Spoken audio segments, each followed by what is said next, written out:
السلام عليكم ورحمة الله وبركاته. ازيكم يا حبايبي؟ عاملين ايه؟ يا رب يكون كلكم بألف خير.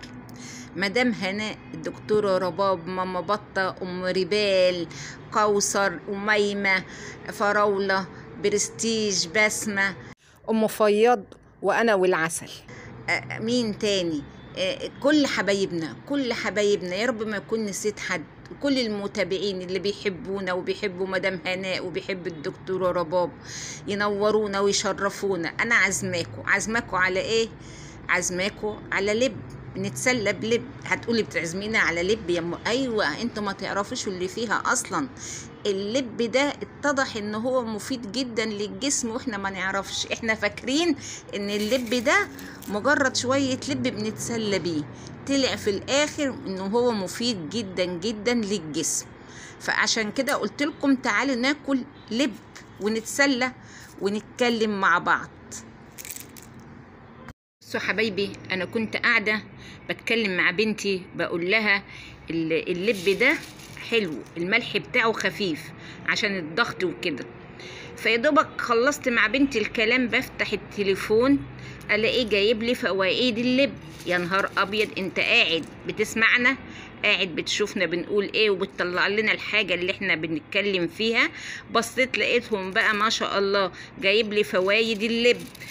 فوائد اللب كتير جدا، عمري ما كنت اتوقع ان الحاجات دي كلها في اللب. انا كنت فاكره بنتسلى اهو، بناكل لب بنتسلى، وانا من النوع اللي بحب اكل انواع اللب كلها صراحه. يعني اتضح ان بقى ان اللب فيه ايه؟ اللب فيه نحاس وفيه مغنيسيوم وفيه فوسفور وبيخفض نسبه الكوليسترول كمان يا ولاد. يعني الواحد بدل ما ياخد يعني علاج للكوليسترول ياكل لب، مش فاهمه انا والله. وبيحمي من تسويس الاسنان، يعني الواحد بدل ما يستعمل المعجون ياكل لب. بيقوي جهاز المناعه وبيعالج فقر الدم. طب والله كويس. طب يا ريتك كنت عرفت المعلومه دي من زمان، ده انا اتبهدلت علاج لفقر الدم والله. بينشط الذاكره، بيحمي الشعر من التساقط، يعني شعرك عشان شعرك كل لب كتير عشان شعرك ما يقعش يا حبيبتي. بيدي الجسم طاقة عشان تقدري تقومي تشتغلي وتشوفي امور بيتك. ما شاء الله. يعني اللب ده فيه كل حاجة. يعني معنى كده ان الواحد ما ياخدش بقى علاج انيميا ولا ياخد حديد ولا ياخد اي حاجة وياكل لب. مش فاهمة انا كل ده في اللباية؟ يعني كل الحاجات اللي هم قالوا عليها دي في اللبة دي. سبحانك يا رب، سبحانك يا رب.